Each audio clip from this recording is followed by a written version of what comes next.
যে আমরা যেন বিচারক না সাজি। আমরা চাই যে এখনই একটা লোকের রায় দিয়ে দেবো যে এই জান্নাতি বেজান, এইটা যেন আমাদের টেন্ডেন্সিটা না হয়। বিচারক তো আল্লাহ, এটা যারা তারা করেছে, এটা কোরআনের আলোকে যা হয় তাই আমরা বলছি। কিন্তু বিচারে আল্লাহ কাকে ক্ষমা করবেন, কাকে জান্নাত দিবেন না দিবেন, বিচারক তো আল্লাহ। কাজে আমরা যেন বিচারক না সাজতে যাই।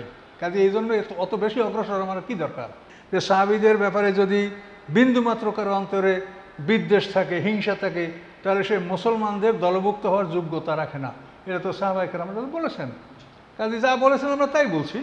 এখন তাদেরকে কি করা হবে সেটা আল্লাহ ভালো জানে। এ ব্যাপারে আমরা রায় দেওয়ার মালিক না।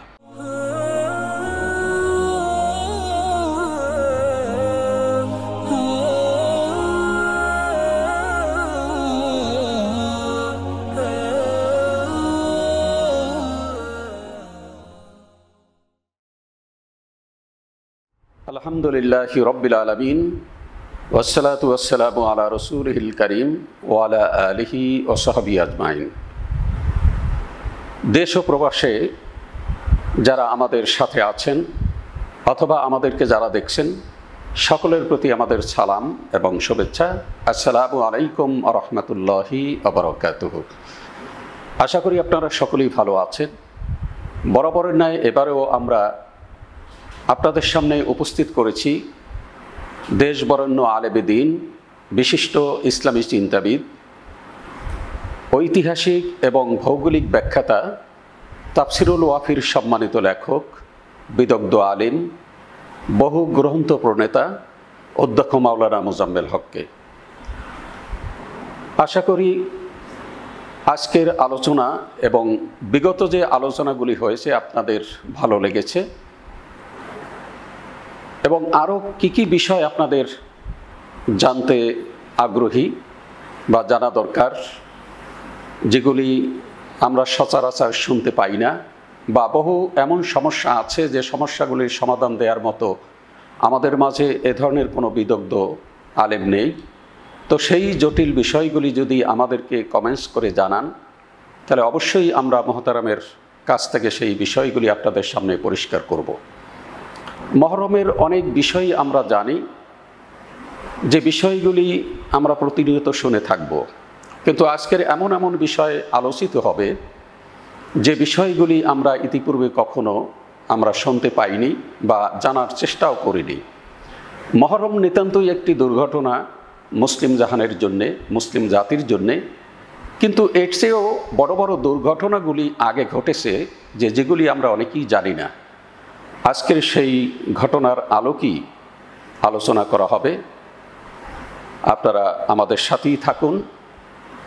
এখন আপনাদের সামনে পবিত্র মহরম সম্পর্কে আলোচনা পেশ করছেন আজকের আমাদের স্টুডিওতে আমন্ত্রিত মেহমান অধ্যক্ষ মাওলানা মোজাম্মেল হক। আলহামদুলিল্লাহ ওয়াকাফা ওয়া সালামুন আলা ইবাদিল্লাযিনা আসতাফা, আম্মা বা'দ। সম্মানিত সুধীমণ্ডলী, আসসালামু আলাইকুম রহমতুল্লাহ। আমাদের আলোচ্য বিষয় মুহররম।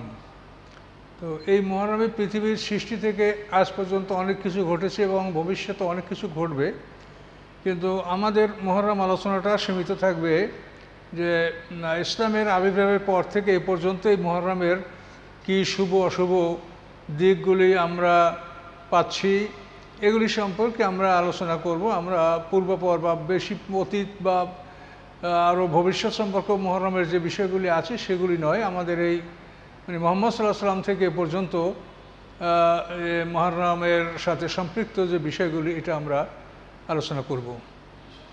সম্মানিত সুধী, মুহররমের বিশেষ ঘটনা ইমাম হুসাইন শাহাদাত। তো হুসাইন শাহাদাত সম্পর্কে কম বেশি সকলেরই আমাদের জ্ঞান আছে, আমরা মোটামুটি জানি। কিন্তু আমরা আলোচনা করব যে দুনিয়ায় যে ইতিহাসগুলি পাওয়া যায়, এই ইতিহাসের দুইটা ধারা, একটা হচ্ছে বাস্তব ইতিহাস আর একটা হচ্ছে রাজনৈতিক ইতিহাস। এবং এই রাজনৈতিক ইতিহাসটাকেই সাধারণত সিলেবাস হিসেবে, পাঠ্যপুস্তক হিসেবে প্রতিষ্ঠানে পড়ানো হয় এবং সাধারণ শিক্ষার্থীরা এই রাজনৈতিক ইতিহাসটাই জানে। কিন্তু প্রকৃত ইতিহাস এটা বলা হয় না, এটাকে অনেক ক্ষেত্রে আড়াল করা হয়, যার জন্য সত্য জিনিস অনেক সময় আমরা জানতে পারি না। আমাদের যারা মানে ছাত্র বা আমাদের যারা ছোট এরা এটা জানতে পারে না। তো আমি এই জন্য এই বিষয়ের উপরে কয়েকটা কথা আমি বলবো। ওমর ফারুক রাদিয়াল্লাহু তাআলা আনহুর শাহাদাত 23 হিজরিতে জিলহজ মাসে ওমর ফারুক রাদিয়াল্লাহু তাআলা আনহু শাহাদাত বরণ করেন। তার শাহাদাতের ইতিহাস পৃথিবীতে একটা খুবই মর্মান্তিক ইতিহাস। মদিনার মসজিদে ফজরের নামাজের জন্য তিনি ইমামের স্থানে দাঁড়িয়ে তিনি নামাজ শুরু করছেন। এমন সময় সেই মজুসি গোলাম মুগির ইবনে শুবার গোলাম আবু লুলু বিষাক্ত তলোয়ার নিয়ে তাকে আক্রমণ করেন এবং মসজিদে তিনি ক্ষতবিক্ষত অবস্থায় পড়ে থাকেন। আব্দুর রহমান ইবনে আউফকে নামাজ সমাপ্ত করতে বলা হয়। নামাজের কাতার ভঙ্গ মুসলমানরা করেনি এবং ওমর ফারুক রাদিয়াল্লাহু বলেন যে আমাকে আঘাত করেছে কে, কোনো মুসলমান না অমুসলমান? তো লোকেরা বলল যে না, মজুসি গোলাম আবু লুলু। এবং সেই আবু লুলু গোলাম সেই মসজিদেই ধৃত হয়েছে এবং সে যখন নিশ্চিত হয়েছে আমি ধরা পড়ছি, তখন সে নিজের তলোয়ার দ্বারা সে নিজেই আত্মহত্যা করে সুইসাইড করে ওখানেই সে মারা গেছে। তো ওমর ফারুক রাদিয়াল্লাহু তাআলা আনহু এই আঘাতের পরে সামান্য সময় বেশি ছিলেন। তো এই সময়ের মধ্যে ওমর ফারুক রাদিয়াল্লাহু তাআলা আনহু খেলাফতের ব্যাপারে তিনি এতটুকুই বললেন যে আমি খেলাফতের ব্যাপারে আমার পরে হযরত ওসমান গনিকে আমি ঘোষণা করব না। তার কারণ তিনি অত্যন্ত লজ্জাশীল মানুষ। তাকে যদি খেলাফতের দায়িত্ব দেওয়া হয় তাহলে বনি উমাইয়ারা তাকে ফুসলিয়ে ভুলিয়ে সমস্ত ক্ষমতা দখল করবে এবং তারা দেশে গণ্ডগোল করবে। এর ফলে হযরত ওসমান শহীদ হতে পারে। কাজে এই জন্য আমি 6 সদস্য বিশিষ্ট কমিটি করে দিলাম। এই 6 সদস্য যে সিদ্ধান্ত নেয় সেইটা আপনারা গ্রহণ করবেন। এদের মধ্যে হযরত আল্লাহ, হযরত জুবায়ের, হযরত আব্দুর রহমান ইবনে আউফ, হযরত সাদ ইবনে আবি ওয়াক্কাস আর হযরত আলী আর হযরত ওসমান রাদিয়াল্লাহু তাআলা আনহুম। ওমর ফারুক কথাও বললেন যে আমি এই 6 জনকে ক্ষমতা দিয়েছি, এখন যদি এরা ভাগ মানে মেজরিটি কেউ কোনো অর্জন করতে না পারে, যদি ভাগে সমান হয়ে যায়, তো তোমরা আব্দুর রহমান ইবনে আউফ যে ভাগে থাকে তোমরা অন্তত সেই ভাগের সিদ্ধান্তটা মেনে নিও। তো ওমর ফারুক রাদিয়াল্লাহু আনহু শাহাদাতের পরে এই বিষয়টা নিয়ে এই 6 জন লোক তারা বসলেন। বসার পরে তারা বললেন যে এই 6 জনের মধ্যে আপনারা 3 জনের উপরে দায়িত্ব দেন, 3 জনের উপরে দায়িত্বটা অর্পণ করেন। তখন হযরত তালহা, জুবায়ের, সাদ এরা 3 জন বললেন যে আমরা খেলাফতের দাবিদার নই, আমরা আপনাদের অবশিষ্ট 3 জনের উপরে দায়িত্ব ন্যস্ত করলাম। ন্যস্ত করার পরে এখন এই 3 জন ওসমান, আলী, আব্দুর রহমান আউফ রাদিয়াল্লাহু আনহু। এখন আব্দুর রহমান আউফ বললেন যে আমি 3 জনের একজন, কিন্তু আমি খেলাফতের দাবি প্রত্যাহার করলাম, এখন আপনারা 2 জন। এখন এই 2 জনের মধ্যে বিষয়টা ফয়সালা হবে। তো এখন এই 2 জনের মধ্যে কার প্রতি বেশি জনমত সেই মুসলমানদের খলিফা নিযুক্ত হবেন। শাহাদাতের মাসটা ছিল হজের মাস। বিভিন্ন অঞ্চল থেকে লোকজন এই সময় হজ করে তারা বাড়িতে ফিরছিল এবং হযরত ওমর ফারুক রাদিয়াল্লাহু তাআলা আনহুর শাহাদাতের খবর শুনেও দেশ বিদেশ থেকে বহু বুজুর্গানে দিন, বহু সাহাবা ইকরাম হাজির হচ্ছিলেন। এই সকলের মতামত নিয়ে আব্দুর রহমানের আউফ দেখতে পেলেন যে ওসমান গনি রাদিয়াল্লাহু তাআলার প্রতি সমর্থন বেশি, যেহেতু আলী রাদিয়াল্লাহু বয়সে তার চাইতে ছোট, ওসমান রাদিয়াল্লাহু তাআলা ইনি বয়স্ক এবং ইমানের ক্ষেত্রে হযরত আলী রাদিয়াল্লাহু তাআলা আনহু ওসমানের চাইতেও সিনিয়র। অর্থাৎ 3 জন মানুষ যখন ইসলাম গ্রহণ করছে তার 3 জনের একজন আলী, আর ওসমান গনি রাদিয়াল্লাহু তার পরের ব্যাচে, অর্থাৎ ওসমান গনি রাদিয়াল্লাহু পরের ব্যাচে। আবু বকর সিদ্দিক ইসলাম গ্রহণ করার পরে আবু বকর সিদ্দিক, ওসমান গনি, হযরত তালহা, হযরত জুবায়ের, হযরত সাদ, আব্দুর রহমান আউফ এই 5 জনকে ডেকে আল্লাহ রসুলের যে নবুয়াত এবং ওহদানিয়াত এ সম্পর্কে তাদেরকে অবহিত করলেন। এবং এই লোকগুলি আগের থেকে আবু বকর সিদ্দিককে খুব ভক্তি শ্রদ্ধা করতেন এবং তিনি খুব জ্ঞানী মানুষ হিসেবে তাকে শ্রদ্ধা করতেন। তো আবু বকর সিদ্দিক এদের কাছে এই দিনের কথা প্রকাশ করার পরে তারা রাজি হয়ে গেলেন। আবু বকর সিদ্দিক এদেরকে রাসূলের সামনে নিয়ে গেলেন এবং তারা সবাই শাহাদাতের সাক্ষী দিলেন। তাহলে বলা যায় যে প্রথম 5 থেকে 10 জন মানুষের পরেই দ্বিতীয় ব্যাচের মুসলমানের মধ্যে হযরত ওসমান গনি রাদিয়াল্লাহু তাআলা আনহু। তো এখন এই ওসমান গনি রাদিয়াল্লাহু তাআলার প্রতি জনসমর্থন বেশি। তো এই বিষয়টা ঘোষণা করার সে পূর্বের রাত্রে আব্দুর রহমান আউফ রাত্র নামাজ এবং দোয়া মোনাজাত আল্লাহর কাছে রোনাজারি যে আল্লাহ একটা সঠিক ফয়সালা, কিন্তু শেষ পর্যন্ত সে জনমত যেটা যাচাই করে পেলেন তাতে ওসমান গনি রাদিয়াল্লাহু তাআলার প্রতি জনগণের ঝোঁক। তখন ফজরের নামাজের পরে হযরত আলী, ওসমান সহ অন্য সবাইকে লক্ষ্য করে তিনি একটা বক্তব্য দিলেন। বক্তব্য দেওয়ার পরে তিনি বললেন যে আলী, আমি যেটা অবগত হয়েছি তাতে হযরত ওসমান গনি রাদিয়াল্লাহু তাআলার প্রতি মানুষের মতামত বেশি, কাজে আমি হযরত ওসমান গনিকে ওমর ফারুক রাদিয়াল্লাহু তাআলার পরে খলিফা হিসাবে তিনি মনোনীত হবেন, এই বিষয়টা আমি ঘোষণা করছি। এই ঘোষণা করে আব্দুর রহমান আউফ সবার প্রতি সবার প্রথমে হযরত ওসমান গনি রাদিয়াল্লাহু তাআলার হাত ধরে তিনি খেলাফতের বাইয়াত গ্রহণ করলেন। এই আব্দুর রহমান আউফ বাইয়াত করার সাথে সাথেই হযরত আলী রাদিয়াল্লাহু তাআলা অর্থাৎ 2 নম্বর বায়াত গ্রহণকারী 2 নম্বর ব্যক্তির হযরত আলী রাদিয়াল্লাহু তাআলা।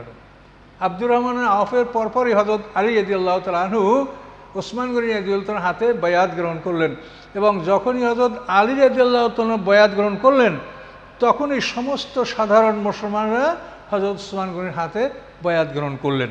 তো এই কথাটা আমি কেন বলছি, এর কারণটা কি? এই কারণটা আপনাকে বুঝতে হবে যে পরবর্তী যে রাজনৈতিক ইতিহাস সেখানে হযরত আলীকে ওসমানের প্রতিপক্ষ হিসেবে প্রমাণ করার চেষ্টা করা হচ্ছে, যে হযরত আলী ওসমানের প্রতিপক্ষ, ওসমান হত্যার ব্যাপারে সে দায়ী এবং ওসমান হত্যাকারীকে সে আশ্রয় দিয়েছে। এই ধরনের ইতিহাস কিন্তু রাজনৈতিক ইতিহাস। কিন্তু এই বিষয়টা যে 100% মিথ্যা, এইটা বোঝানোর জন্য কিন্তু আপনাদেরকে আমি এই পয়েন্টে কথাটা নিয়ে আসলাম, যে হযরত আলী রাদিয়াল্লাহু তাআলা হলেন আব্দুর রহমান আউফ, যিনি এই প্রধান সালিস, তিনি হযরত ওসমান গনির হাতে বায়াত গ্রহণ করার পরে দ্বিতীয় ব্যক্তি হযরত আলী। তাহলে আলী কি তার ওসমান রাদের প্রতিপক্ষ? কখনোই না। আলী এবং ওসমান তারা ভাইরা ভাই। আলীও আল্লাহ রসুলের জামাতা, ওসমান গনিও আল্লাহ রসুলের জামাতা। এইভাবে ওসমান গনি রাদিয়াল্লাহু তাআলা আনহু খেলাফতের প্রতিষ্ঠা হন। দীর্ঘ 12 বছর তিনি খেলাফতের দায়িত্ব পালন করেছেন, খুবই সুন্দরভাবে তিনি কাজ করেছেন।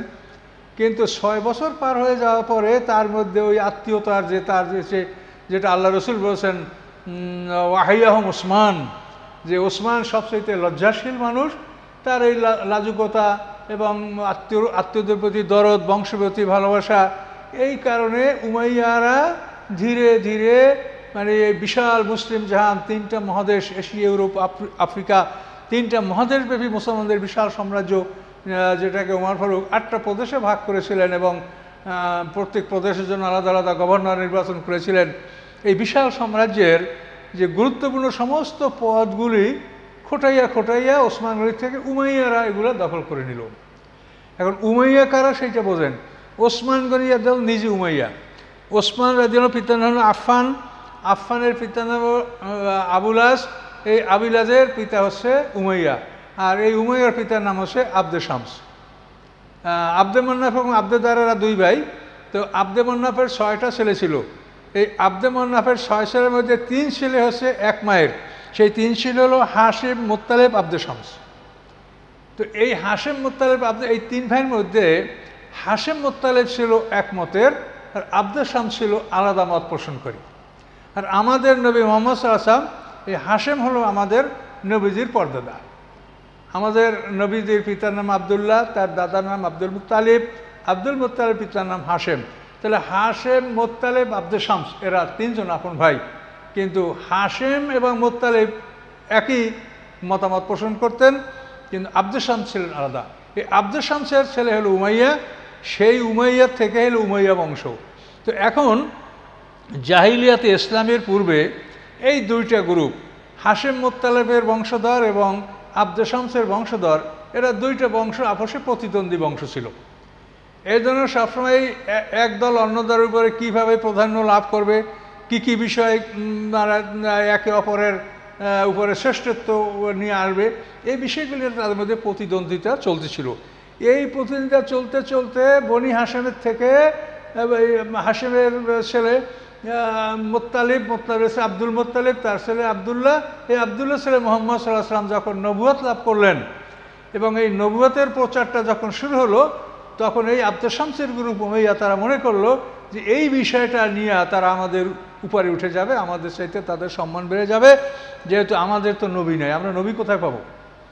এখন তারা যদি একটা এক্সট্রা জিনিস তারা সাবমিট করে এবং সমাজে প্রকাশিত হয়, তাহলে আমরা নিচে পড়ে যাব, আমাদের নবী নাই।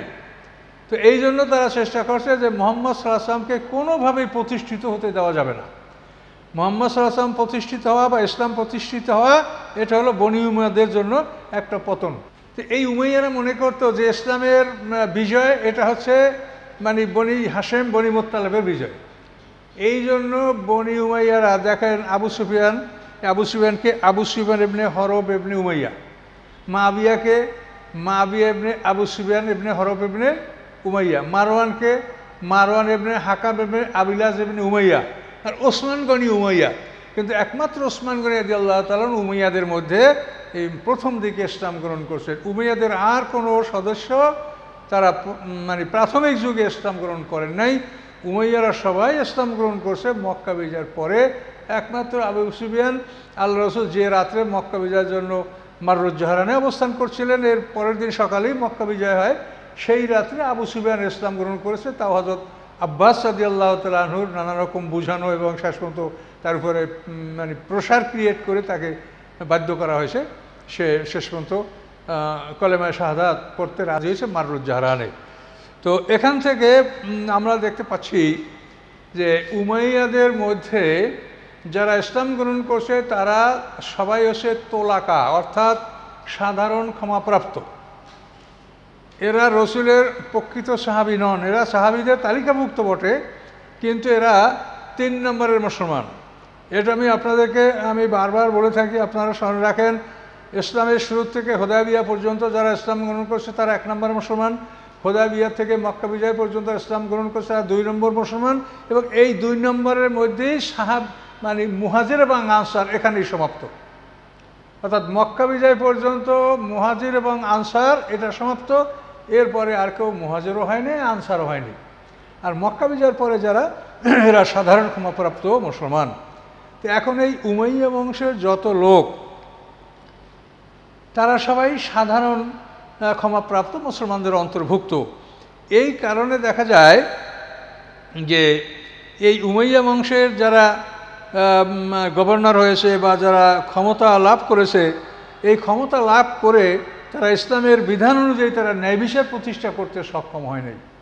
এইটা না করার কারণে এই উমাইয়া বংশের সমস্ত প্রাদেশিক গভর্নররা এবং বিভিন্ন অঞ্চলের সেনাপতিরা তারা যখন সাধারণ মানুষের উপরে জুলুম অত্যাচার শুরু করলো, তখন এই ওসমান রাদিয়াল্লাহু প্রতি মানুষের যে একটা ভালোবাসা ছিল, এই ভালোবাসাটা আস্তে আস্তে কমতে শুরু করলো। ভেবে দেখেন, যে ওসমান গনি খেলাফত লাভ করার সময় আলী রাদিয়াল্লাহু তাআলার চাইতে তার জনসমর্থন ছিল বেশি, সেই ওসমান গনির জনসমর্থন একেবারে শূন্যের কোঠায় পৌঁছে গেল তার এই 12 বছরের মানে খেলাফতের শেষ পর্যায়ে। এবং সিফফাইনের যুদ্ধে যখন আপোষমূলক কথাবার্তা হচ্ছিল মুআবিয়ার সাথে, তখন এক পর্যায়ে মুআবিয়া বলছিল যে ওসমান হত্যাকারীদেরকে আমার হাতে বিচারের জন্য অর্পণ করেন, তাহলে আমি বাকি বিষয়গুলি আমি বিবেচনা করব। তখন আলী রাদিয়াল্লাহু তার সেনাপতিদের মধ্যে একটা আলোচনা করছেন যে আসলে ওসমান কারা হত্যা করছে, এই ব্যাপারে কি আমরা কিছু করতে পারছি।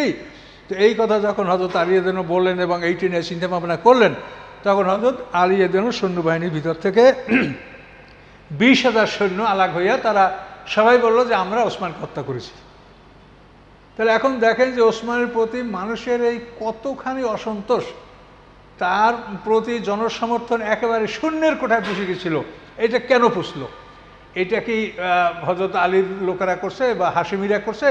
এটা সব উমাইয়াদের কারণে হয়েছে। দেখেন, এই উমাইয়ারা জোর করে ওসমান গনিকে বুঝাইয়া শুনিয়া ভুলাইয়া ভালাইয়া ক্ষমতা নিয়েছে এবং তারা অন্যায় করেছে, তারা জুলুম করেছে, তারা অত্যাচার করেছে। তাদের অত্যাচারে হযরত ওসমান গনি রাদিয়াল্লাহু তাআলা আনহুর জনসমর্থন হ্রাস পেয়েছে। কাজী ওসমান হত্যার জন্য বা ওসমানের জনসমর্থন হ্রাস পাওয়ার জন্য কি হযরত আলী দায়ী? ইতিহাসের এই পয়েন্টগুলো আপনাদেরকে বোঝানোর জন্য আমি এই কথাগুলো আমি বলতে শুরু করছি। কারণ এইগুলো তো মানে সাধারণভাবে আপনি এই জিনিসটা পাবেন না কোথাও। এভাবে হযরত ওসমান গনি রাদিয়াল্লাহু তাআলা আনহুর যে জনসমর্থনটা নষ্ট হলো, এটা সবই উমাইয়াদের কারণে। তার কারণ উমাইয়ারা সবসময় মনে মনে ওত পেতেছে যে বনি হাশেম অর্থাৎ মুহাম্মদ সাল্লাল্লাহু আলাইহি ওয়াসাল্লামের যে পূর্ব বনি হাশেম, তারা ইসলামের মাধ্যমে এখন তারা শ্রেষ্ঠত্ব লাভ করেছে।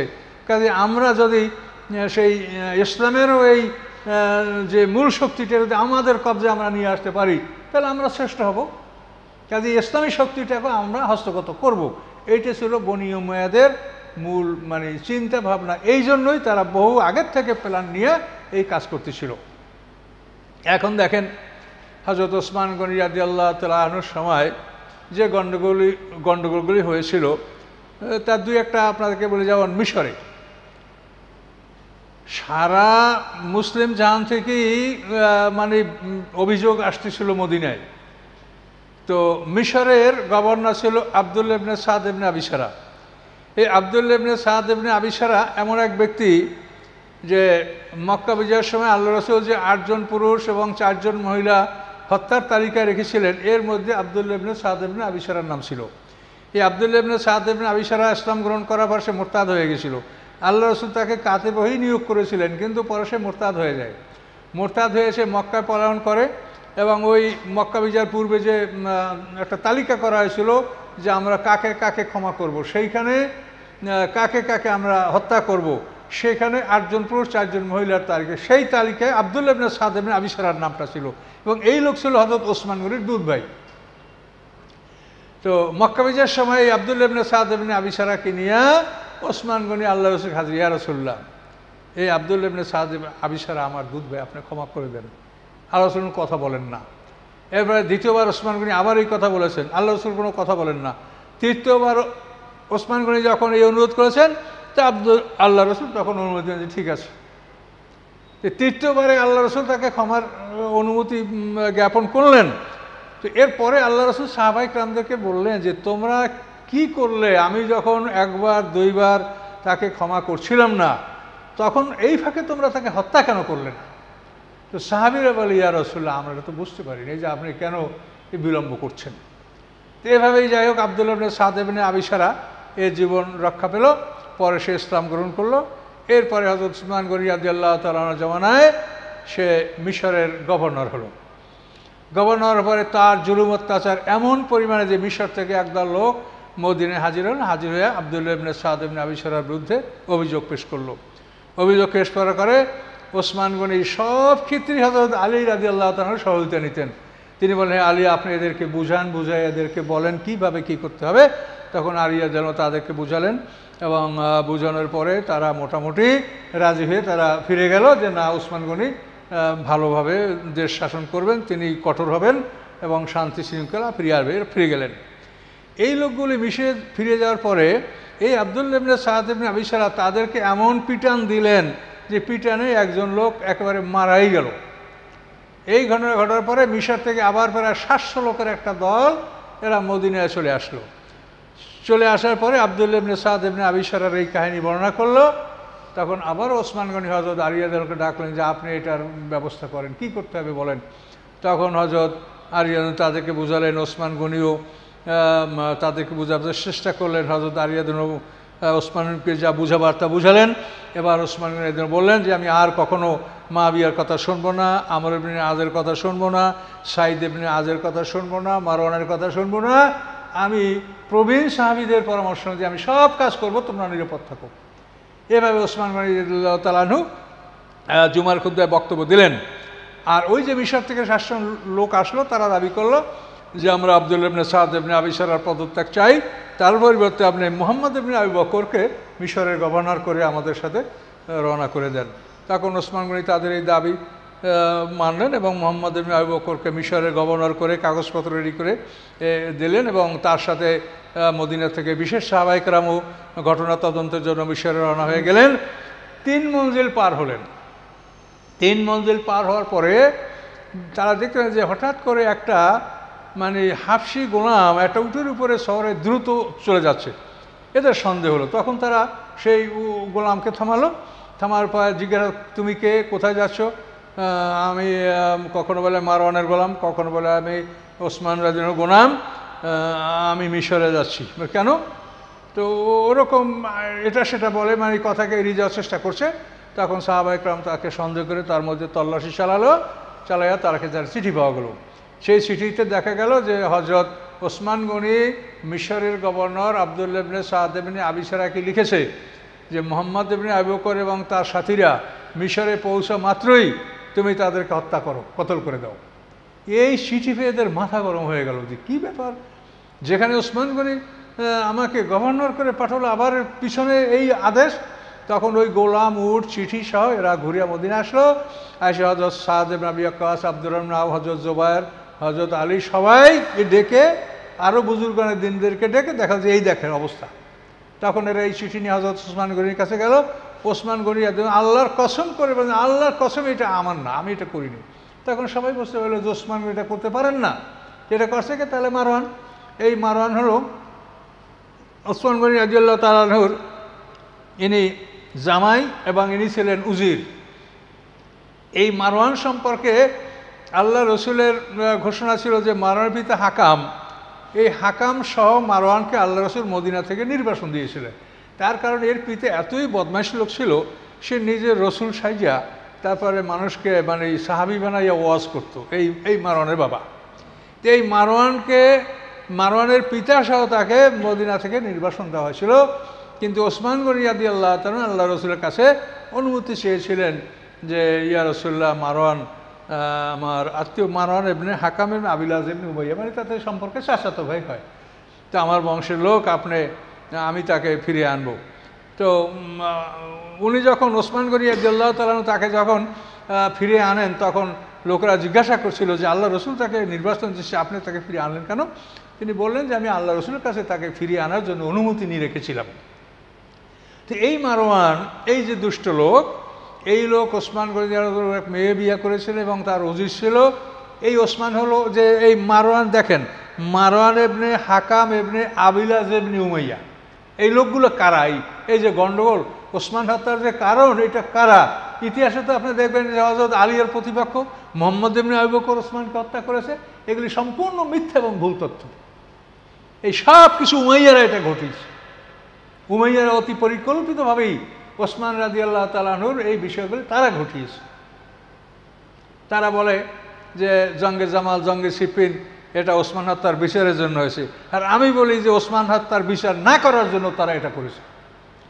তার কারণ ওসমান হত্যার যদি বিচারটা হয়েই যায়, তো হযরত আলী রাদিয়াল্লাহু আনহু খেলাফতের মধ্যে আর কোনো কিছু থাকে না, সমালোচনার কোনো বিষয়ই থাকে না। কাজে এই জন্য জঙ্গে জামাল, জঙ্গে সিফিন এগুলো ঘটানো হয়েছে ওসমানের বিচারের দাবি সামনে রেখে, কিন্তু উদ্দেশ্য ছিল ওসমান হত্যার বিচার না হওয়া। ওসমান হত্যার বিচার হলে পরেই কিন্তু আর মুসলিম জাহানে আর দ্বিতীয় কোনো ফতোয়া ছিল না। কিন্তু এই বিষয়গুলি আপনারা যারা জ্ঞানীরা, সুদের, তারা এটা উপলব্ধি করেন এবং সত্যিকার বিষয়ে সেটা আপনারা আশা করি মানুষকে বুঝাবেন। তো সম্মানিত সুদী, এখন সবাই নিশ্চিত হয়ে গেল যে এই সিটি মারওয়ানের। এখন লোকেরা ক্ষিপ্ত হয়ে গেল, তারা বলল যে মারওয়ান এটা করেছে, তাহলে মারওয়ানকে আমাদের হাতে দেন। তো ওসমান গনি বললেন যে না, বিচারের জন্য তো সাধারণ মানুষের কাছে একটা লোককে সুপর্দ করা যায় না। তা আপনি যদি মারওয়ানকে আমাদের হাতে সুপর্দ না করেন, তাহলে আপনি নিজে গদি ত্যাগ করেন। এখন ওসমান রাদিয়াল্লাহু বললেন যে আমি এই খেলাফতের আমার পোশাক আল্লাহ আমাকে দান করেছে, আমার জীবন থাকতে আমি এটা কেন ত্যাগ করব? আমি তাও করব না। তো এখন ওই যারা বিদ্রোহী, এখন এইভাবে মদিনা শহরে যেমন মিশর থেকে বিদ্রোহীরা আসে, এইভাবে বিভিন্ন প্রদেশ থেকে মিশরে যে বিদ্রোহীরা আসে, এই সমস্ত বিদ্রোহীদের একই দাবি। এবং এদের মধ্যে একটা গ্রুপ ছিল অত্যন্ত মুনাফিক গ্রুপ, সেই গ্রুপটা হলো আব্দুল্লাহ ইবনে সাবার গ্রুপ, যাদেরকে বলা হয় সাবাই সম্প্রদায়। এই সাবাই সম্প্রদায় এরা ইহুদি ছিল, কিন্তু এরা মানে মুখোশধারী মুসলমান, আসলে তারা প্রকৃত মুসলমানই ছিল না। তো এই লোকগুলি এই ওসমান হত্যার ব্যাপারে এবং এই গণ্ডগোলের ব্যাপারে এই লোকগুলিরই প্রধান ভূমিকা ছিল। এখন তাদের দুইটা দাবি, মারওয়ানকে আমাদের হাতে দেন, নাহলে আপনি খেলাফত ত্যাগ করেন। ওসমান একটাতেও রাজি হলেন না। রাজি না হওয়ার পরে তারা এখন এই বিদ্রোহীরা এমনভাবে ওসমান গনির বাড়িঘর ঘিরে ফেললো যে এখন ওসমান গনির বাড়িঘরে খাদ্য পানি পুছাবার মতো কোনো ব্যবস্থা নাই। তখন হযরত আলী রাদিয়াল্লাহু, হযরত সাদ রাদিয়াল্লাহু তাআলা বললেন যে আপনি আদেশ দেন, আমরা এদের বিরুদ্ধে তলোয়ার ব্যবহার করে এদেরকে তাড়িয়ে দিই। কিন্তু ওসমান গনি বললেন যে আমার আদেশ কখনোই হবে না যে আমি মুসলমানদের বিরুদ্ধে তলোয়ার ওঠার আদেশ দিব, এটা আমি ওসমান, এটা আমি করব না। যেহেতু আল্লাহ রসুল বলেছেন যে এরকম এক যুবকের মাধ্যমে মদিনার ভূমি কলুষিত হবে, মদিনার রক্তপাত হবে, কাজে আমি সেই যুবকে যেন পরিণত না হই, কাজে আমি কোনো অবস্থাতেই আপনাদেরকে তলোয়ার ব্যবহার করার আদেশ দেব না। এখন কি করার আছে? বিদ্রোহীরা সাহস পেয়ে গেল যে যুদ্ধ এরা করবে না। তখন এরা এমনভাবে সরগর করলো যে ওসমান গনির বাড়িতে খাদ্য পানি পৌঁছিয়ে দেওয়া মুশকিল হয়ে গেল। হযরত আলী রাদিয়াল্লাহু তাআলা আনহু এবং হযরত জুবাইর রাদিয়াল্লাহু তাআলা এদের ছেলেপেলেদেরকে নিয়ে এরা খাদ্য পানি সংগ্রহ করতে লাগলেন। ইমাম হোসাইন এবং অন্যান্য যেমন হযরত তালহা, জুবাইর, অন্যান্য সাহাবীদের যুবক ছেলেরা এরা খোলা তরোয়াল নিয়ে ওসমান গনির বাড়িতে তাকে পাহারা দিতে থাকলেন। এই অবস্থা চলতেছিল। এই অবস্থা চলতে চলতে সময় যখন শেষ হয়ে আসলো 35 হিজরিতে, হজের মাস, তো এই সময় কোনো একদিন এমন একটা অবস্থা ঘটলো যে 4 জন লোক ওসমান রাদিয়াল্লাহু তাআলার বাড়ির দেওয়াল টপকে তার বাড়িতে ঢুকে পড়লো। এই 4 জন লোকের মধ্যে মুহাম্মদ ইবনে আবু বকর ছিল একজন পরিচিত মানুষ, আর 3 জনকে তা চেনা যায়নি, জানা যায়নি। এই 4 জনের সামনে মুহাম্মদ ইবনে আবু বকর ছিল। যেহেতু দেখেন মুহাম্মদ ইবনে আবু বকর ক্ষোভটা কত, তাকে পাঠানো হলো গভর্নর করে, আর পিছনে চিঠি যাচ্ছে যে সে মিশরে যাওয়া মতো তাকে কতল করা হোক। তাহলে এ তো কতল, মাকতুলের মধ্যেই তো এলো, এর জীবন তো আল্লাহ রক্ষা করছে। এই গোয়েন্দাকে যদি ধরতে না পারতো তাহলে সে শেষ হয়ে গেছিল। তাহলে কত বড় দুঃখ তার অন্তরে। তারপর আমরা মুহাম্মদ ইবনে আবু বকরকে নির্দোষ মনে করি না, যে যতই অপরাধ হোক তারপরও সে ওখানে ঢুকেছে, এটা আমাদের কাছে অপরাধ। তো ওখানে ঢোকার পরে উনি হযরত ওসমান গনি রাদিয়াল্লাহু দাড়ি মোবারক ধরেছেন, দাড়ি ধরে টান দিচ্ছেন। তখন হযরত ওসমান গনি বলেন যে ভাতিজা, তোমার পিতা আবু বকর যদি জীবিত থাকতো তো এই দৃশ্য দেখে সে কখনোই এটার সমর্থন করতো না। এই বলার সাথে সাথে মুহাম্মদ আবু বকর খুবই লজ্জিত হয়ে গেলেন। লজ্জিত ওখান থেকে ওই যে পথে আসেন ওই পথে তিনি বের হয়ে চলে গেলেন। চলে যাওয়ার পরে যে বাকি 3 বিদ্রোহী এই রুমের মধ্যে ছিল, তারা একজনে মাথার উপরে লাঠ দিয়ে পিটান মারলো, আর একজনে তলোয়ার আঘাত করলো। এভাবে ওসমান রাদিয়াল্লাহু তাআলা আনহু এভাবে তিনি শাহাদাত বরণ করেন। শাহাদাতের আগের দিনই তিনি স্বপ্নে দেখেন যে আল্লাহ রসুল, হযরত আবু বকর, হযরত ওমর এরা বলে, ওসমান তুমি রোজা রেখেছো, তুমি তাড়াতাড়ি আমাদের কাছে আসো, তোমার সাথে আমরা একসঙ্গে ইফতার করব। তো এই স্বপ্ন দেখার পরে ওসমান নিশ্চিত হয়ে গেছেন যে আমার শাহাদাতের সময় খুব কাছে চলে আসে। তিনি উজু গোসল করে নূতন পোশাক পরলেন, 20টা গোলাম আজাদ করলেন এবং কোরআন শরীফ খুলে পড়তে শুরু করলেন এবং নিশ্চিত হলেন যে আমার শাহাদাতের সময় ঘনিয়ে এসেছে। তো এই অবস্থায় ওসমান গনি কোরআন শরীফ পড়তেছিলেন। কোরআনের সূরা বাকারার ফাসায়াকফিকুমুল্লাহু ওয়াস-সামিউল আলিম, এই আয়াতের উপরে হযরত ওসমান গনির দেহের রক্ত ছুটে পড়েছিল এবং নাইলা স্ত্রী তাকে রক্ষা করার জন্য হাত বাড়াইছিল, তার হাতের 4টা আঙ্গুল কেটে গেছিল। তো এইভাবে ওসমান রাদিয়াল্লাহু তাআলা ওই গৃহে শাহাদাত বরণ করেন। শাহাদাত বরণ করার পরে এখন কোনোভাবে তাকে যে তার ওখানে লাশ সরানো হবে, তার জানাজা হবে, দাফন করা, কোনো মানুষ সেখানে বিদ্রোহীদের কারণে ভিড়তে পারছে না। এক ভয়ঙ্কর অবস্থা। 2 দিন পর্যন্ত লাশ ওই ঘরে থাকে। এরপরে মানে 17 জন মুসলমান জীবনের উপরে মানে জানবাজি করে জীবনের ঝুঁকি নিয়ে 17 জন মুসলমান ওসমান গনির লাশকে ওখান থেকে বের করে জান্নাতুল বাকিতে তাকে সমাহিত করেন। এভাবে হযরত ওসমান রাদিয়াল্লাহু তাআলা শাহাদাত বরণ করেন। শাহাদাত বরণ করে এখন সমস্ত বিদ্রোহীরা সমস্ত প্রদেশ থেকে আসে মদিনা, খুব মানুষের ভিড়, অনেক মানুষ। এখন সকল মানুষের একই দাবি যে এই মুহূর্তে খলিফা হওয়ার একমাত্র যোগ্য ব্যক্তি হযরত আলী রাদিয়াল্লাহু তাআলা। তো এটা যখন আলী রাদিয়াল্লাহুকে এরা সবাই বিদ্রোহীরা এবং অন্য সবাইরা বলতে লাগলো, কিন্তু আলী রাদিয়াল্লাহু কোনোভাবেই এতে রাজি হচ্ছিলেন না। এরপরে দেখা গেল সিনিয়র সাহাবায়ে কেরামরা বললেন যে আপনি খেলাফতের দায়িত্ব গ্রহণ করেন, আপনি ছাড়া এই মুহূর্তে এই দায়িত্ব গ্রহণ করার মতো অন্য কাউকে আমরা দেখতে পাচ্ছি না। এই সিনিয়র সাহাবীদের অনুরোধে হযরত শেষমত হযরত আলী রাদিয়াল্লাহু তাআলা আনহু খেলাফতের দায়িত্ব গ্রহণ করতে রাজি হলেন। তিনি খেলাফতের দায়িত্ব গ্রহণ করলেন। দায়িত্ব গ্রহণ করে তিনি মুহাম্মদ ইবনে আবু বকরকে প্রথমেই জিজ্ঞাসাবাদ করলেন যে ওসমান হত্যার ব্যাপারে তুমি কি করেছো, কোন পর্যায়ে তুমি বলো। তখন মুহাম্মদ ইবনে আবু বকর আল্লাহর কসম করে বলেন যে আমি ওসমান রাদিয়াল্লাহু হত্যা করিনি, আমি তাকে ধরেছিলাম, কিন্তু তিনি এই কথা বলার পরে আমি সেখান থেকে বের হয়ে গেছি। এরপরে হযরত আলী রাদিয়াল্লাহু তাআলা আনহু ওসমান রাদিয়াল্লাহু স্ত্রী নায়লাকে জিজ্ঞাসা করলেন। নায়লা বলল যে আমি মুহাম্মদ ইবনে আবু বকরকে দেখেছি, তার সাথে আরও 3 জন ছিল, কিন্তু সে ওসমান গনিকে হত্যা করে নাই, সে ঘর থেকে বের হয়ে গেছে। কিন্তু বাকি 3 জন কারা তাদেরকে আমি চিনি না। হযরত আলী রাদিয়াল্লাহু তাআলা আনহু মুহাম্মদ ইবনে আবু বকরকে তুমি তাদেরকে চেনো বলে, আমিও চিনি না। এখন দেখেন বিষয়টা, ওসমান রাদিয়াল্লাহু শহীদ হয়েছেন যে গৃহে, সেখানে ছিল একমাত্র তার স্ত্রী। সে ওই হত্যাকারীটিকে চেনে না, মোহাম্মদ ইবনে আবু বকর চেনে না, যেহেতু এই বিশাল সাম্রাজ্যের সমস্ত এলাকা থেকে বিদ্রোহীরা মদিনা ভিড় করছিল। এই তিনটা লোককে এটা মোহাম্মদ ইবনে আবু বকরও চিনেন না। এখন এটা কি করা যেতে পারে? হযরত আলী রাদিয়াল্লাহু তাআলা আনহু খলিফা হলেন, তার বায়াত হলো। তো বয়াতের পরে এখন ওসমান গনি রাদিয়াল্লাহু তাআলা জমানায় যারা প্রাদেশিক গভর্নর ছিল, এই অধিকাংশ প্রাদেশিক গভর্নর উমাইয়া ছিল। ওসমান গনি তাদেরকে সবাইকে বরখাস্ত করে তার পরিবর্তে নতুন নতুন খলিফা তিনি মনোনয়ন দিলেন।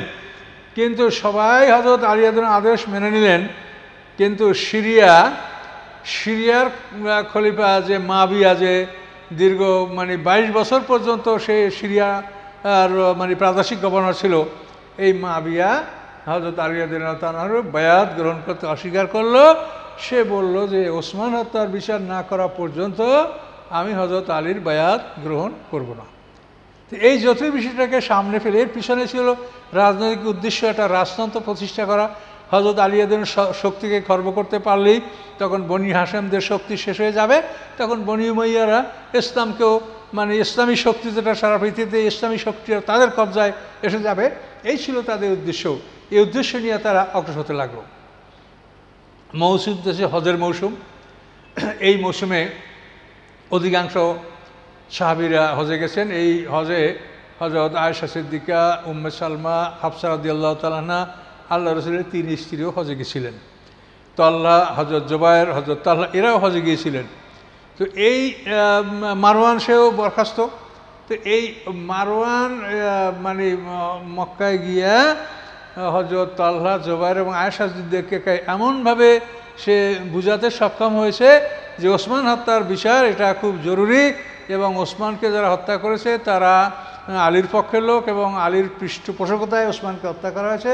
এই মারওয়ান এই জিনিসটা তাদেরকে বোঝাতে সক্ষম হলো, যার পর হযরত তালহা এবং জুবায়ের এবং হযরত আয়েশা সিদ্দিকা মুআবিয়ার পক্ষে ওসমান হত্যার দাবিদার হিসাবে তারা আত্মপ্রকাশ করলেন। এভাবে করে হযরত আয়েশা সিদ্দিকা রাদিয়াল্লাহু তাআলা বসরে আসেন। এদিকে হযরত আলী রাদিয়াল্লাহু তাআলা মুআবিয়ার বিরুদ্ধে অ্যাকশন নেওয়ার জন্য তিনিও রওনা হয়ে আসলেন, তিনিও বসরে আসলেন। এসে দেখেন যে বসরে হযরত আয়েশা সিদ্দিকার বাহিনী সেখানে বসরাকে দখল করেছে, এবং সে হযরত মুআবিয়ার পক্ষ অবলম্বন করছে। তাদের উদ্দেশ্য যে ওসমান হত্যার বিচার দাবি।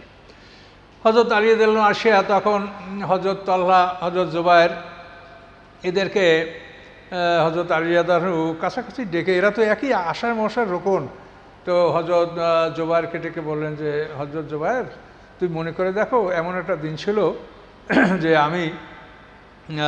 তুমি গলায় কাঁধে হাত তুলে, একে অপরের কাঁধে হাত তুলে আমরা চলতেছিলাম। তখন আল্লাহ রসুল তোমাকে ডেকে বলছিল যে জুবায়ের, তুমি সত্যি কি আল্লাহ রসুলকে, সত্যি কি তুমি হযরত আলী রাদিয়াল্লাহু ভালোবাসো? হ্যাঁ, ভালোবাসো। তখন আল্লাহ রসুল তোমাকে বলছিলেন যে মনে রাখো, ভুলবশত তুমি একদিন হযরত আলীর বিরুদ্ধে যুদ্ধ করবে, লড়াই করবে, তোমার মনে পড়ে? তখন হযরত জুবায়ের বললেন যে হ্যাঁ, আল্লাহ রসুল এটা বলেছেন, এটা আমার মনে পড়ে, তা আমি ভুলের মধ্যে আছি। তো আমি এভাবে হযরত জুবায়ের রাদিয়াল্লাহু তাআলা আনহু যুদ্ধ থেকে পৃথক হওয়ার নিয়াত করলেন। এরপর হযরত তালহা রাদিয়াল্লাহু তাআলা আনহু তিনিও বুঝতে পারলেন যে আমার যেটা ভুল হচ্ছে। হযরত তালহা রাদিয়াল্লাহু তাআলা আনহু যুদ্ধের ময়দান থেকে পলায়ন করতেছিলেন, কিন্তু মারওয়ান তীর মেরে তাকে হত্যা করলো। আর হযরত জুবায়ের রাদিয়াল্লাহু তাআলা আনহুকে হযরত আলী রাদিয়াল্লাহু আনহুর দলের একটা লোকে তাকে হত্যা করলো, যখন তিনি নামাজে রত ছিলেন এই অবস্থায়। তো এভাবে জঙ্গে জামাল উটনি, হযরত আয়েশা সিদ্দিকা উঠে সওয়ার ছিলেন। এই বসরায় এই যুদ্ধটা হয়েছিল। এই যুদ্ধটা হবে না, হযরত তালহা জুবায়ের ফিরে গেলেন, হযরত আয়েশা সিদ্দিকা আল্লাহ রাসূল বুঝালেন, হযরত আলী রাদিয়াল্লাহু বুঝালেন, বুঝানোর পরে তিনিও বুঝতে সক্ষম হলেন। কিন্তু ওই যে সাবাই সম্প্রদায় এবং যে উমাইয়াদের যে দুষ্ট লোকেরা, তাদের উদ্দেশ্য যে যুদ্ধ বন্ধ হলে আর ওসমান গনির বিচার হলে তখন তো আর কোনো সমস্যা থাকবে না। তখন এই সাবাই সম্প্রদায়ের লোকেরা রাতের অন্ধকারে অর্ধেক হযরত আয়েশা সিদ্দিকার সৈন্যবাহিনীর তাবু তার মধ্যে ঢুকলো, আর অর্ধেক হযরত আলী রাদিয়াল্লাহুর সৈন্যবাহিনীর মধ্যে ঢুকলো। ঢুকে রাতের অন্ধকারে তারা তীর মারতে শুরু করলো, এই সাবাই সম্প্রদায়ের লোকেরা। তখন আয়েশা সিদ্দিকার লোকেরা অবাক হয়ে গেল যে হায়, আলী রাদিয়াল্লাহু বললো যে যুদ্ধ হবে না, এখন তার লোকেরা আমাদেরকে তীর মারছে। আবার আলী রাদিয়াল্লাহুর লোকেরা বলছে হায়, আয়েশা সিদ্দিকার লোকেরা বললো যুদ্ধ করবে না, তারা আমাদের তীর মারছে। এইভাবে যখন দুই দিক থেকে তীর আসতে লাগলো, তখন উভয় পক্ষের মধ্যে যুদ্ধ শুরু হয়ে গেল। কিন্তু কি জন্য তো যুদ্ধটা শুরু হলো? কোথার থেকে যুদ্ধটা শুরু হলো তাৎক্ষণিকভাবে এটা বোঝা যাচ্ছিল না। এইভাবে এই যুদ্ধটা চলাকালে এই যুদ্ধে 10,000 মুসলমানদের প্রাণ নষ্ট হয়েছিল। হযরত আলী যখন দেখতে পাইলেন যে আয়েশা সিদ্দিকার উট যতক্ষণ দাঁড়ানো আছে ততক্ষণ এই যুদ্ধ থামবে না, তখন তিনি কৌশল করে এক সাহাবীকে পাঠিয়ে দিয়ে যে আয়েশা সিদ্দিকার উটের পা কেটে উটটাকে বসিয়ে দাও। তো হযরত আয়েশা সিদ্দিকার উট যখন বসিয়ে দেওয়া হলো, তখন আয়েশা সিদ্দিকার দলের লোকেরা বুঝতে পারলো যে আমরা পরাজিত হয়েছি, তখন যুদ্ধ বন্ধ হলো। এরপরে উভয় দলের লোকদেরকে হযরত আলী একসঙ্গে তাদের জানাজার নামাজ, তার জন্য দোয়া, এবং সবাইকে বলেন যে খবরদার কোনো মৃত ব্যক্তির কোনো মাল আসবাব তোমরা যেন কেউ না নেও এবং কোনো জখমকে তোমরা আঘাত না করো। এইভাবে জঙ্গে জামালের সমাপ্তি ঘটলো। ঘটার পরে এখন হযরত আলী রাদিয়াল্লাহু তাআলা আনহু মুআবিয়ার উদ্দেশ্যে তিনি সিরিয়ার দিকে রওনা করলেন এবং সিফিন প্রান্তরে তিনি অবস্থান করলেন। আলী রাদিয়াল্লাহুর সাথে 90,000 সৈন্য ছিল। এদিকে মুআবিয়া সেও যুদ্ধের জন্য আগে থেকেই প্রস্তুত ছিল। এখন হযরত আলী এবং মুআবিয়ার মধ্যে নিয়ে মানে প্রায় 1 মাস পর্যন্ত বাক্য বিনিময় চলছে যে যাতে এই গৃহযুদ্ধটা না হয়। 1 মাস পর্যন্ত কথা বিনিময়, কিন্তু কোনো ক্রমেই মুআবিয়া এমন কোনো পয়েন্টে আসে না যে যাতে এই যুদ্ধটা বন্ধ হতে পারে। একবার তো আমর ইবনে আস বলছিল যে আলী আর মুআবিয়া আপনারা দুইজনে তো এটা নিয়ে ঝগড়া, দুইজনে যে যুদ্ধ করেন আমরা দেখি। তখন মুআবিয়া বলছে তুমি আমাকে শেষ করার জন্য পরামর্শ দিচ্ছ। তো কোনোভাবেই এই যুদ্ধটা এই যুদ্ধটা থেকে আর মুসলমানরা বিরত থাকতে পারলো না। এই যুদ্ধ শুরু হলো। এই যুদ্ধ শুরু হওয়ার পরে হযরত আম্মার রাদিয়াল্লাহু তাআলা আশায় মুবাশশার রকম ছিলেন হযরত আলী রাদিয়াল্লাহু তাআলার পক্ষে।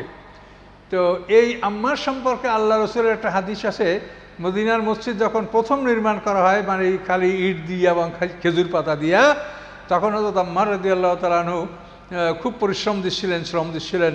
তখন আল্লাহ রাসূল হযরত আম্মারের দিকে তাকাইয়া তারপর ওই হে আম্মার তাকতুলুকাল ফিয়াতুল বাগিয়া, আম্মার তোমার জন্য আফসোস, বিদ্রোহীরা তোমাকে হত্যা করবে। এই হাদিসটা 27 জন সাহাবীতে রওয়ায়াত করছে। 27 জন সাহাবী হাদিসটা বর্ণনা করেছেন যে আম্মারকে বিদ্রোহীরা হত্যা করবে। এই আম্মার রাদিয়াল্লাহু তাআলা আনহু হযরত আলীর পক্ষে, তাহলে হযরত আলী রাদিয়াল্লাহু তাআলা হকপন্থী আর ওরা হলো বিদ্রোহী, এটা প্রমাণিত হয়ে গেল। এখন এই আম্মার রাদিয়াল্লাহু তাআলা আনহু যখন এই যুদ্ধে শাহাদাত বরণ করলেন, তখন সবাই খুবই দুঃখিত হলো এবং আলী রাদিয়াল্লাহুর পক্ষের লোকেরা খুব প্রচণ্ডভাবে যুদ্ধ করতে লাগলো। আমর ইবনে আস তো বললো যে এই ঘটনার 20 বছর আগে যদি আমি মরে যেতাম তাহলে এটা ভালো ছিল। তো হযরত আম্মার রাদিয়াল্লাহু তাআলা শাহাদাত বরণ করলেন। এরপর যখন হযরত আলী রাদিয়াল্লাহুর পক্ষ খুব কঠিনভাবে যুদ্ধ করলো, এই যুদ্ধে যখন মুআবিয়ার গ্রুপ কোনোভাবেই ময়দানে টিকতে পারছিল না, তখন তারা এই যুদ্ধ বন্ধ করার জন্য একটা কৌশল অবলম্বন করলো। যুদ্ধ বন্ধ করার কৌশল, আমর ইবনে আস বলল যে যুদ্ধ বন্ধ করার একমাত্র কৌশল হলো এখানে কোরআনকে ব্যবহার করতে হবে, রাজনৈতিক উদ্দেশ্যে কোরআনের ব্যবহার। এটা হলো পৃথিবীর ইতিহাসে এটা প্রথম পৃথিবীর ইতিহাস যে রাজনৈতিক সুবিধা অর্জনের জন্য কোরআনের ব্যবহার। যে যুদ্ধ থামাতে হলে কোরআনকে ব্যবহার করতে হবে। কী করতে হবে? পৃথিবীতে এই প্রথমবারের মতো রাজনৈতিক উদ্দেশ্যে কোরআনকে ব্যবহার করা। আমর ইবনে আস সে পরামর্শ দিল মুআবিয়াকে যে দামেশকে যে কোরআনের সবচাইতে বড় কপি আছে, এইটা 5টা বল্লমে বেঁধে এই বল্লম সহ উঁচু করে মাঠে এরা এই কোরআন নিয়ে যাবে এবং অন্য যার কাছে কোরআনের সহিফাগুলি আছে, কোরআনের কপিগুলি আছে, এই সমস্ত কপিগুলি বল্লমের সাথে বেঁধে এগুলি খাড়া করে মাঠে যাবে এবং সবাই ঘোষণা করবে যে আমরা কোরআনের ফয়সালা আছে, আমরা যুদ্ধ করব না, এই কোরআন আমাদের মাঝে ফয়সালা করবে। এই ঘোষণা হলেই তখন যুদ্ধ বন্ধ হতে পারে। সত্যিকার আমর ইবনে আস এই কৌশল অবলম্বন করে যখন এরা কোরআন নিয়ে মাঠে আসলো, এখন হযরত আলী রাদিয়াল্লাহু তাআলা আনহু তার বাহিনীকে বলেন যে এটা সম্পূর্ণ ষড়যন্ত্র, তোমরা তাদের কথায় ভুলো না, যুদ্ধ করে দেখে পরাজিত করে দাও। এবং আলী রাদিয়াল্লাহু তাআলার সেনাপতি ওস্তার নাকি সেও বলছিল যে এটা ষড়যন্ত্র, আসলে এরা কোরআন মানবে না, কোরআনের ফয়সালা তারা কখনোই মানবে না। তো এখন সাহাবায়ে কেরাম তো সবাই আলেম, তারা কোরআন জানে, কোরআনে এই কথা বলা আছে ওয়াইন তাইফাতান মিনাল মুমিনিনা ইকতাতালু ফাসলু বাইনাহুমা ফাইন বাগাত ইহদাহুমা আলাল উখরা ফাকাতিলুল্লাতি তাবগি হাত্তা তাফিয়া ইলা আমরিল্লাহ। এটা সাহাবায়ে কেরাম জানে। তখন তারা বলছে যে কোরআন বলছে যে 2 দল মুসলমান লড়াই করলে যারা বিদ্রোহী তাদের বিরুদ্ধে লড়াই করো এবং তাদেরকে কোরআনের দিকে ফিরিয়ে নিয়ে আসো। তাহলে এখন এরা কোরআন নিয়ে আসে, এখন আমরা কেমন করে তাদের বিরুদ্ধে অস্ত্র ধরি? কিন্তু হযরত আলী রাদিয়াল্লাহু আনহু এবং তার প্রধান সেনাপতি ওস্তাদ নাকি বলছে যে এটা ষড়যন্ত্র, এটা ঠিক না।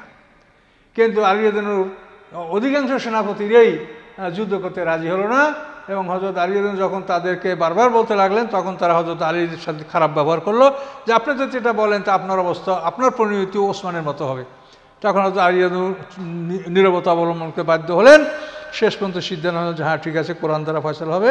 তো কিভাবে হবে? তো আমরা একটা সালিসির দিন ধার্য করব এবং কোরআন এবং সুন্নাতে আদালতের মাধ্যমে এটা ফয়সালা হবে। এই ব্যাপারে দুই পক্ষ এই ব্যাপারে স্বাক্ষর করলো যে আমরা দুই দল আপোষে যুদ্ধ করতেছিলাম, আমরা কোরআনের ফয়সালা মেনে নেব, এবং কোরআনের বিপক্ষে যদি ফয়সালা হয় তো আমরা উভয় দল সেই ফয়সালা আমরা মানব না, আমরা পুনরায় যুদ্ধ করার অনুমতি আমরা পাবো। তো সম্পূর্ণ কোরআনের মাধ্যমে আমাদের মধ্যে ফয়সালা হবে। এইভাবে একটা সিদ্ধান্ত স্বাক্ষরিত হওয়ার পরে তারা দুই দল এখন ময়দান ত্যাগ করবে। মুআবিয়াও সিরিয়ায় গেল, অথবা মদিনায় ফিরে আসলেন, এবং এই দুই দলের মধ্যে মানে সালিশ কী হবে? তো মুআবিয়ার পক্ষে আমর ইবনে আস সালিশ হবে, হযরত আলী রাদিয়াল্লাহু আনহুর পক্ষে সালিশ হবে আবু মুসা আশআরী রাদিয়াল্লাহু তাআলা। এই ব্যাপারে হযরত আলী রাদিয়াল্লাহু তাআলা আবু মুসা আশআরীর সালিশ হওয়া এটাকে তিনি অপছন্দ করেছেন। তিনি বলছেন যে আবু মুসা আশআরী অত্যন্ত সরল সোজা মানুষ, আর আমর ইবনে আস অত্যন্ত চালাক মানুষ। মানে রাজনীতির ইতিহাসে যে চারটা লোককে বলে অ্যাস্টিউট পলিটিশিয়ান, এই চারটা লোক হলো মুআবিয়া, তারপরে জিয়াদ ইবনে আবিহে, মুগিরা, আর হলো আমর ইবনে আস। এই চারটা লোককে বলে অ্যাস্টিউট পলিটিশিয়ান, অর্থাৎ মানে অত্যন্ত বিচক্ষণ রাজনীতিবিদ। আর অ্যাস্টিউট শব্দটা ব্যবহার করা হয় যারা স্বার্থ অর্জনে অত্যন্ত পারদর্শী, এই লোকগুলি। তো এখন এই লোকগুলি সবই মুআবিয়ার পক্ষে চলে গেছে, যেহেতু মুআবিয়া তাদেরকে ধন সম্পদ যা কিছু দেওয়ার সত্ত্বে মানে সবই তাদের জন্য উন্মুক্ত। আর হযরত আলী রাদিয়াল্লাহু আনহু তো মানে তার বাইতুল মালের একটা কড়া ক্রান্তি তিনি অন্যায়ভাবে ব্যয় করতে রাজি না। এখন মানুষ আলী রাদিয়াল্লাহু আনহুর পক্ষে থাকবে, যারা দুনিয়ার স্বার্থ অন্বেষণ করে তারা তো ওদিকেই যাবে। সম্মানিত সুধী, এভাবে সালিশ নির্বাচন হলো। আবু মুসা আশআরী এটাও আলী রাদিয়াল্লাহু আনহু রাজি ছিলেন না, কিন্তু যখন তার দলের লোকেরা বিশেষ করে ইরাকবাসীরা বলল যে না তাকেই দিতে হবে, উনি ইরাকের গভর্নর ছিলেন, তো শেষ পর্যন্ত আলী রাদিয়াল্লাহু আনহু তোমরা যা ইচ্ছে তাই করো। সালিসির দিন ধার্য হলো, এবং দিন ধার্য হওয়ার পরে দুমাতুল জান্দালে বৈঠকের জন্য দিন ধার্য হলো। মানে যুদ্ধ ঘটনার অন্তত প্রায় মাসেখানেক পরে এই সালিসির দিন ধার্য, অমুক তারিখে সালিস হবে। সে সময় হযরত মুআবিয়া এবং তার সাথে তার লোকজন, হযরত আলী রাদিয়াল্লাহু আনহুর সালিস এবং তার সাথে লোকজন এবার সবাই দুমাতুল জান্দালে বৈঠকে উপস্থিত হলো। বৈঠকে উপস্থিত হওয়ার পরে এখন আমর ইবনে আস আবু মুসা আশআরীকে বুঝাবার চেষ্টা করছে যে আপনি দেখেন যে হযরত ওসমান শাহাদাত বরণ করছে, কাজী ওসমানের নিকটতম আত্মীয় হলো মুআবিয়া। ওসমান ইবনে আফফান ইবনে আবিল আজ ইবনে উমাইয়া আর মুআবিয়া ইবনে আবু সুফিয়ান ইবনে হরব ইবনে উমাইয়া। কাজী ওসমানের সবচেয়ে ঘনিষ্ঠ ব্যক্তি হলো এখানে মুআবিয়া। কাজী ওসমান গনি নিহত হওয়ার পরে এই খেলাফতের যোগ্য দাবিদার হলো মুআবিয়া। এটা তিনি বললেন যে আপনি এটা স্বীকার করেন, যদি আপনি এটা মানে নেন তাহলে আপনাকে প্রাদেশিক গভর্নরই দেওয়া হবে। আবু মুসা আশআরী বলেন নাউজুবিল্লাহ, এটা কী কথা আপনারা বলছেন, এটা তো কোনো দিন হতে পারে না। এভাবে যখন মানে ওসমান হত্যার বিচারের জন্য হলো যুদ্ধ, কিন্তু এই যুদ্ধের পরে ওসমান হত্যা সম্পর্কে কোনো কথাই হচ্ছে না, এখন কথা হচ্ছে খেলাফত নিয়ে।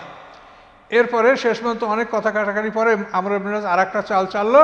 সে বলে দেখেন তাহলে আপনি আমি মুআবিয়ার পক্ষে সালিশ আর আপনি হযরত আলীর পক্ষে সালিশ, এই দুজনে ঝগড়া করে, তো আমরা এই দুজনকে আমরা বরখাস্ত করে দেই, এরপর জনগণ তৃতীয় এক লোককে তারা সালিশ বানাবে।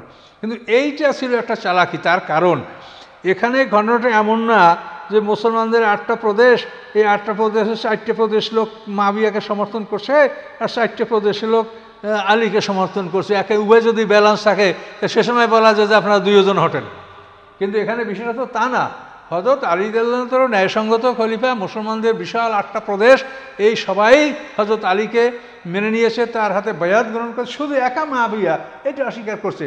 সেখানে মানে আলীকে মুআবিয়ার প্রতিদ্বন্দ্বী এবং সমকক্ষ সাজাইয়া আপনারা দুইজন ঝগড়া করেন, দুইজনে পদত্যাগ করেন, এ কথাটি ঠিক। এটা ছিল তার একটা চালাকি, কিন্তু এই চালাকি আবু মুসা আশআরী বুঝতে পারেনি। তিনি বলছেন ঠিক আছে দুইজন ঝগড়া করে দুইজনের অবসরণ হোক।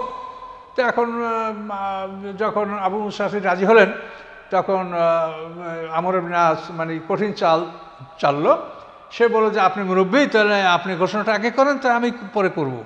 তখন আবু মুসা সেই ঘোষণা করলো যে আমি হযরত আলীকে তার মানে খেলাফত পদ থেকে আমি তাকে মানে পদচ্যুত করলাম।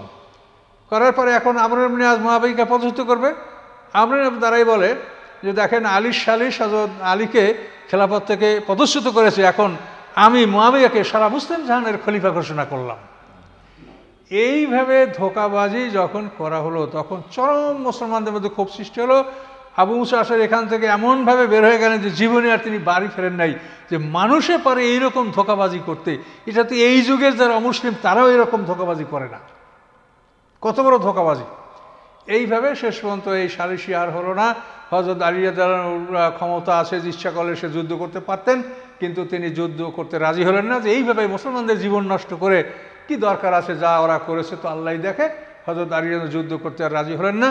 কিন্তু এইখান থেকে, এই ময়দান থেকে কিছু মানে দল সৃষ্টি হলো। একটা দল হলো যে হযরত আলীকে সমর্থন করেন, তাদেরকে শিয়ানে আলী বল, আলীর দল। আর একটা দল সৃষ্টি হলো খারিজি। তারা বললো যে এরা আলীদের দলের লোকই ছিল। তারা বললো যে মানুষকে সালিসি মানা হারাম, এরা মানুষকে সালিস মানলো কেন?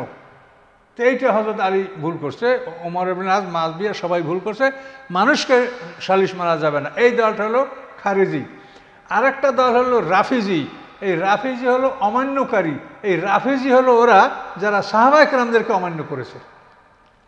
কোরআনে সাহাবায়ে কেরামদের ব্যাপারে স্পষ্ট যে আয়াতগুলি আছে, সূরা তাওবাতে আপনি দেখেন 100 নম্বর আয়াত, আস-সাবিকুনাল আউয়ালুনা মিনাল মুহাজিরিনা ওয়াল আনসারি ওয়াল্লাযিনা তাবাউহুম বিইহসান রাদিয়াল্লাহু আনহুম ওয়া রাদু আনহু। আনসার এবং মুহাজিরদের মধ্যে যারা অগ্রবর্তী, যারা প্রথমবর্তী, স্বেচ্ছায় যারা তাদের আনুগত্য করবে, পরবর্তীর মধ্যে স্বেচ্ছায় যারা তাদের আনুগত্য করবে, তাদের জন্য রাদিয়াল্লাহু আনহুম। রাদিয়াল্লাহু আনহু মানে সাহাবীদের লকব। তাহলে এই সাহাবীদের লকব রাদিয়াল্লাহু আনহু পাওয়ার জন্য আল্লাহ তাআলা কোরআনে শর্ত করে দেন, আস-সাবিকুনাল আউয়ালুনা মিনাল মুহাজিরিনা ওয়াল আনসারি ওয়াল্লাযিনা তাবাউহুম।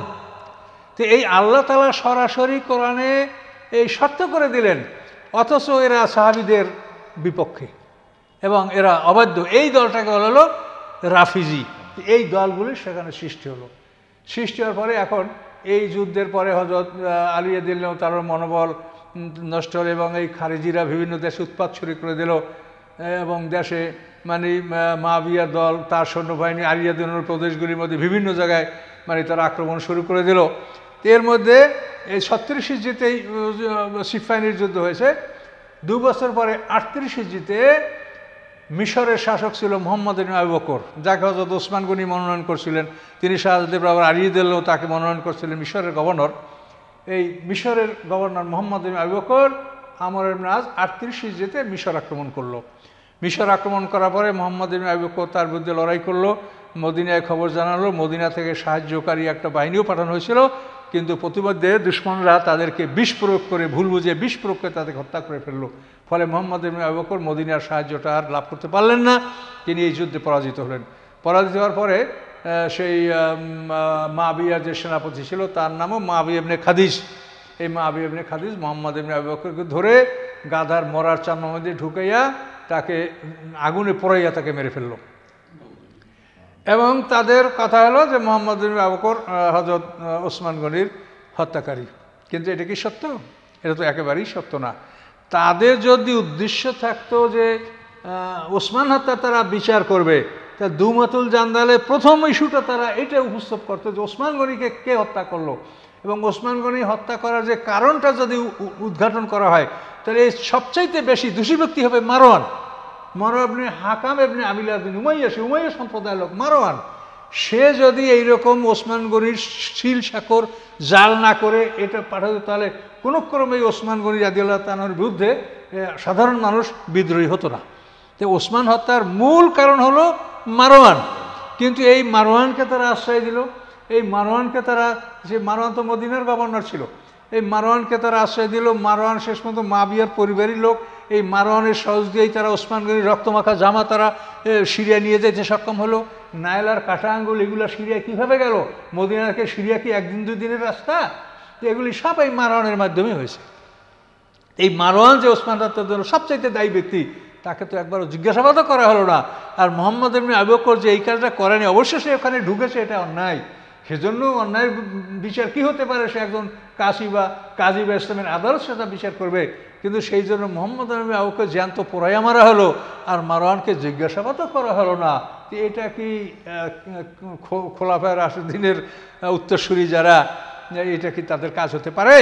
কারণ এইসব জিনিসগুলো হলো বিবেচনার বিষয়। তো এই পৃথিবীতে প্রথমবারের মধ্যে রাজনৈতিক উদ্দেশ্যে কোরআনকে ব্যবহার করা হলো। কোরআন দ্বারা তারা যুদ্ধ থামালো, কিন্তু যুদ্ধে থামা দেওয়ার পরে কোরআনের ধারে কাছেও তারা আসলো না এই বিচার ফয়সলার জন্য, বরং তারা মানে খেলাফতের উত্তরাধিকারী কী হবে এই নিয়ে ঝগড়া করে শেষ পর্যন্ত অবস্থার সমাপ্তি ঘটালো। এই মিশর হযরত ওমর ফারুকের জমানায় মুসলমানরা জয় করেছিল। এই মিশর ছিল যেটা বলে রোম সাম্রাজ্যের একটা প্রদেশ ছিল এই মিশর। এই মিশরের শাসক ছিল মাকাকুশ।